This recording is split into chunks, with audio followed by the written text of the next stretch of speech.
I am cancer-free. Through it all, I couldn't help but think about my mom.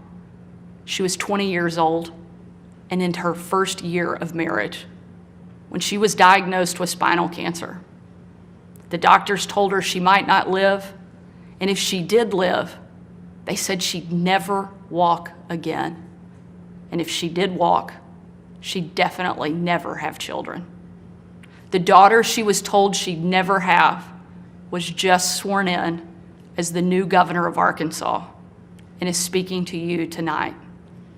Adversity and fear of the unknown can paralyze us, but faith propels us to charge boldly ahead. We can't stand still in the face of great challenges. You and I were put on this earth for such a time as this, to charge boldly ahead. I'll be the first to admit, President Biden and I don't have a lot in common. I'm for freedom, he's for government control. At 40, I'm the youngest governor in the country. And at 80, he's the oldest president in American history. I'm the first woman to lead my state, and he's the first man to surrender his presidency to a woke mob that can't even tell you what a woman is. In the radical left's America, Washington taxes you and lights your hard-earned money on fire. But you get crushed with high gas prices, empty grocery shelves, and our children are taught to hate one another on account of their race, but not to love one another or our great country. Whether Joe Biden believes this madness or is simply too weak to resist it, his administration has been completely hijacked by the radical left. The dividing line in America is no longer between right or left. The choice is between normal or crazy. It's time for a new generation of Republican leadership.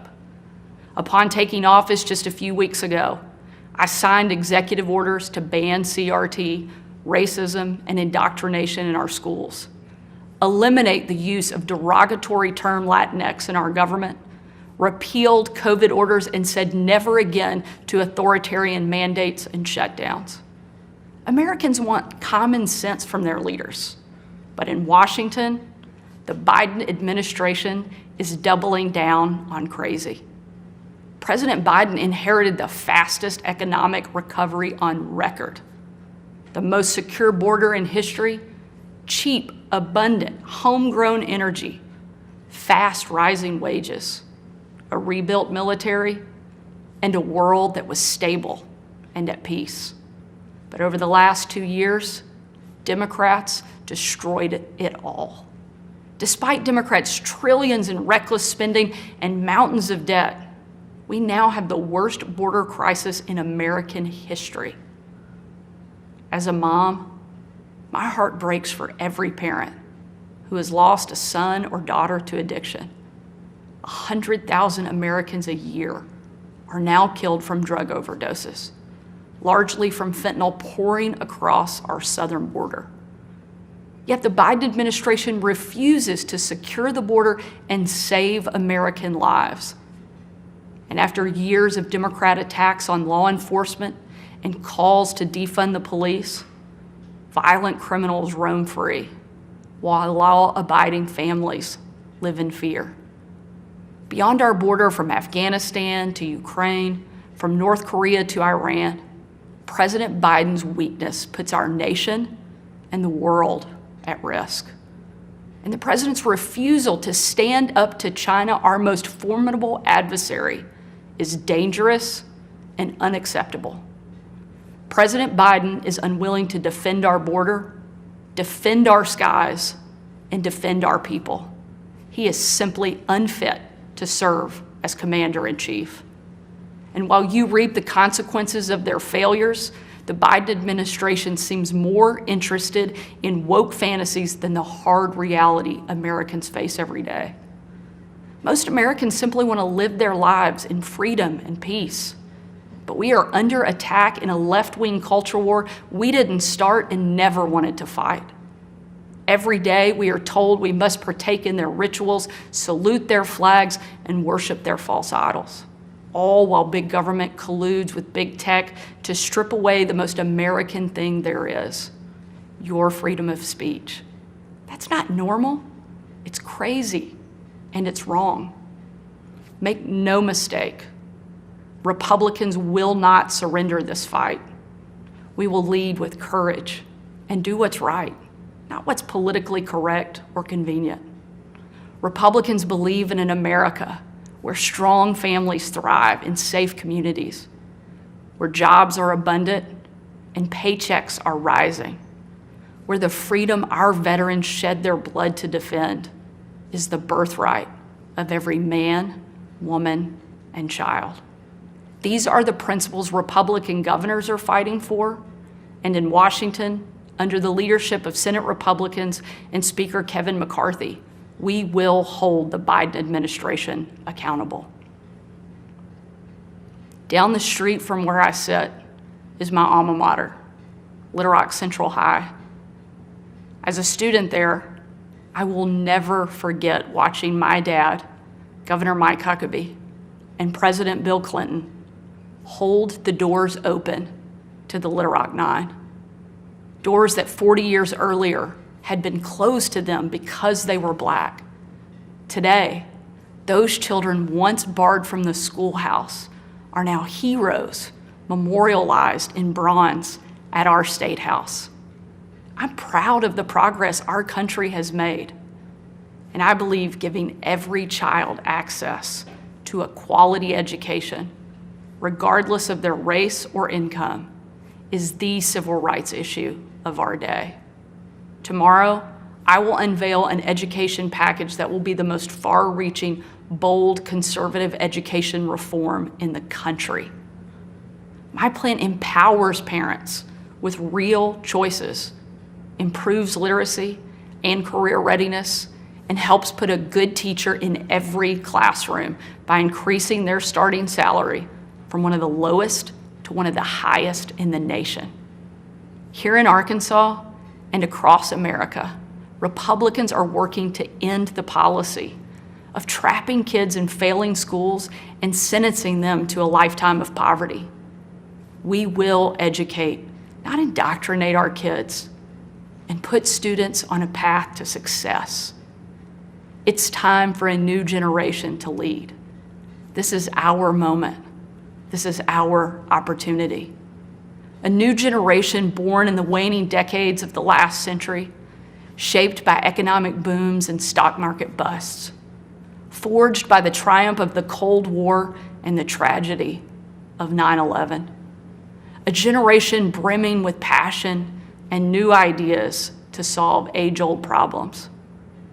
A generation moored to our deepest values and oldest traditions, yet unafraid to challenge the present order and find a better way forward. If we seize this moment together, America can once again be the land of the free and the home of the brave. During my 2.5 years at the White House, I traveled on every foreign trip with the president. A trip I will never forget was on December 25th of 2018. My husband Brian and I had just cleaned up wrapping paper that was shoved into every corner of our house, thanks to our 3 kids, when I had to walk out on my own family's Christmas, unable to tell them where I was going that night because the place I'd be traveling was so dangerous. They didn't want anybody to know that the president was going to be on the ground, even for a few hours. We boarded Air Force One in complete and total darkness. There were no lights on the plane, no lights on the runway. Our phones and computers shut down and turned in. We were going completely off the grid. Nearly 12 hours later, in the pitch black of night, we landed in the war-torn part of Western Iraq. It was again a similar scene. No lights on the plane, no lights on the runway.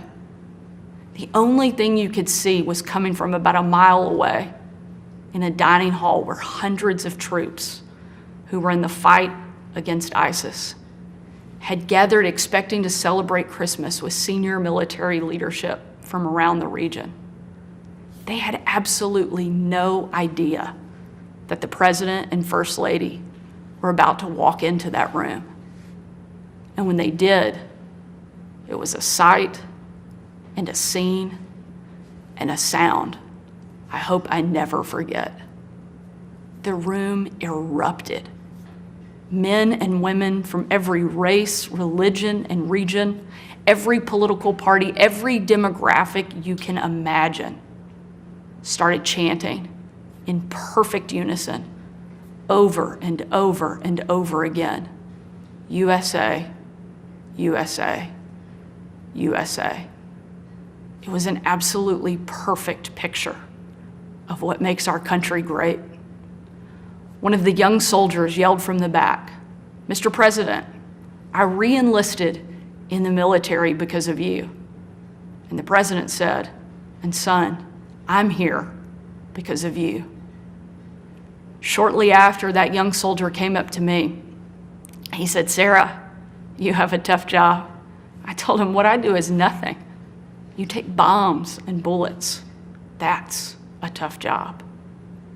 And in a moment that I know I'll cherish for the rest of my life, that soldier reached up and he pulled the Brave Rifles patch he wore on his shoulder, and he placed it into my hand, a sign of ultimate respect. And he said, "Sarah, we are in this together."